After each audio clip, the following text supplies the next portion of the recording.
BNP দীর্ঘ 17টা বছর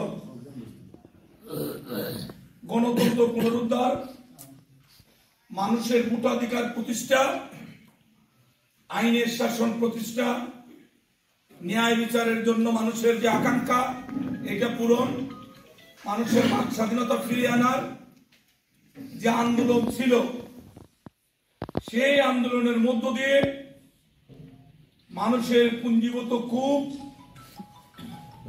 গত জুলাই আগস্টে গণঅভ্যুত্থানের মধ্য দিয়ে শেখ হাসিনার পতনের পরে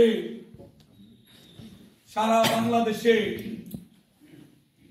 পালিয়ে যাওয়া আওয়ামী লীগ এবং তার দূষণ এবং প্রশাসনে ঘাটতি বেড়ে থাকা আওয়ামী লীগের লোকজন বিভিন্নভাবে রাষ্ট্রকে বেকায়দায় পালানোর জন্য অনেক চেষ্টা কিন্তু অব্যাহত রেখেছে।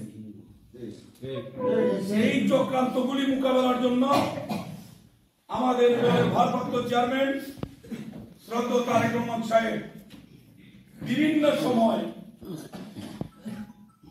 যুগোপযোগী দিক নির্দেশনাগুলি দিচ্ছেন। প্রত্যেকের হাতে হাতে স্মার্টফোন, আপনারা প্রত্যেকে কোনো না কোনো ভাবে ফেসবুক চালান, ইউটিউব চালান, দেশের খবর রাখেন। নিশ্চয়ই বিএনপি করার সুবাদে বিএনপির ভারপ্রাপ্ত চেয়ারম্যানের বক্তব্য, তারেক রহমান সাহেবের বক্তব্য আমাদের কাছে অত্যন্ত গুরুত্বপূর্ণ। এটা যদি আমরা নিজেরা না বুঝি তাহলে আমাদের জন্য বিপদ, দলের জন্য বিপদ, রাষ্ট্রের জন্য বিপদ। এই আওয়ামী লীগ সারা দেশে যে অরাজক পরিস্থিতি সৃষ্টি করেছিল, মানুষের যে ক্ষোভ, এটা কিন্তু প্রশমিত হয়েছে বেগম খালেদা জিয়া এবং তারেক রহমান সাহেবের আহ্বানে। না হলে মানুষ এতটা বিক্ষুব্ধ ছিল তাদেরকে কেউ নিয়ন্ত্রণ করতে পারত না। খেয়াল করুন, 5ই আগস্ট শেখ হাসিনা পালিয়ে গেলেন। 5, 6, 7, 8 বিকাল পর্যন্ত 8 তারিখ বাংলাদেশে কোনো সরকার নাই। এই সময়টা কি পরিস্থিতি, সেই সময় বেগম খালেদা জিয়া এবং তারেক রহমান সাহেব আহ্বান জানালেন, আমরা যেন কেউ প্রতিহিংসা পরায়ণ না হই, আমরা যেন কেউ প্রতিশোধ না নেই। দেখেন সারা দেশ উনাদের কথা শান্ত হয়েছে, স্বাস্থ্যগঞ্জ কিন্তু শান্ত থাকছে না। কোনো বাড়ি ঘর আক্রমণ হয়েছে কোনো হিন্দু বাড়িতে, মুসলমান বাড়িতে, আওয়ামী লীগের বাড়িতে না, কোনো একটা বাড়ি থেকে বিলও পড়ে নাই। কারণ 1 পয়সার জিনিস কেউ লুণ্ঠন করতে পারে নাই। কারণ আমরা সবাই খালেদা জিয়া এবং তারেক রহমানের নির্দেশে আমরা মাঠে চোখ খোলা রাখছি বলে শান্ত থাকছে। পুলিশ 17 দিন থানা ফালাইয়া, বন্দুক ফালাইয়া, পোশাক ফালাইয়া পুলিশ কিন্তু গেছে কথা মনে আছে। এই থানা, এই পুলিশের ভবন, এই পুলিশের আগ্নেয়াস্ত্র সব কিন্তু তারেক রহমান খালেদার নির্দেশে আমরা বিএনপি ওয়ালারা পাহারা দিচ্ছি।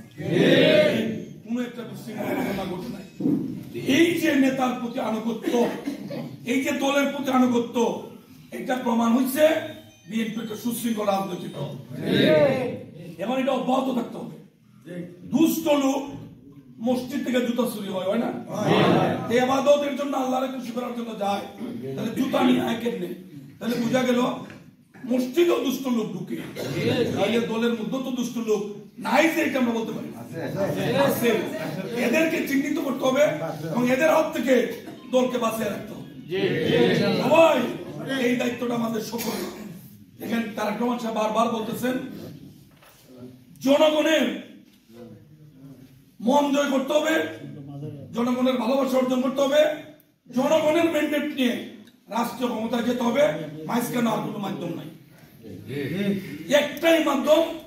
যদি জনগণ বিএনপির বিশ্বাস করে, বিএনপির ভালোবাসে, তাহলে বিএনপি রাষ্ট্রীয় ক্ষমতা যেতে পারবো, অন্য কোনো পন্থায় না।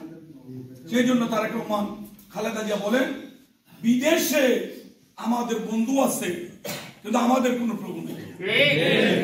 আওয়ামী লীগ লজ্জা তাহাও তো একটা দরকার ছিল, লজ্জা দরকার না? কেউ যদি জিজ্ঞাসা ভাই তোমার অভিভাবক কই, তোমার দলের প্রধান কই, শেখ হাসিনা কই, উত্তর কিন্তু তাদের কাছে নাই। কারণ তাদের নেত্রী জনরুষে পরাজিত হইয়া এক কাপড়ে বাংলাদেশ থেকে পালাইয়া দিয়ে ভারতে আসছে। আর আমাদের নেত্রী জীবন বাজি রেখা হাসিনার কারাগারে বন্দী থেকে বিনা চিকিৎসায় মৃত্যুর মুখোমুখি হয়েছে, কিন্তু উনি বাংলাদেশ ছাড়ছেন না। এটা আমাদের অহংকার, এটা আমাদের গর্ব। খালেদা জিয়ার জন্য আমরা দোয়া করি, আল্লাহ যেন খালেদা জিয়া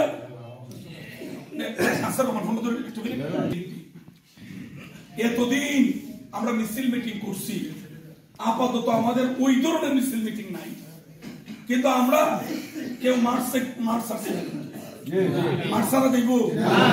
আমাদের যে প্রত্যাশা জনগণের পক্ষে, তারেক রহমান বারবার বলেন আমরা ভোটের অধিকার প্রতিষ্ঠার জন্য আন্দোলন করতেছি, জনগণ যারা ভালোবাসবে তারা এটা বিএনপিও দিতে পারে, অন্য কোন দলকে দিতে পারে।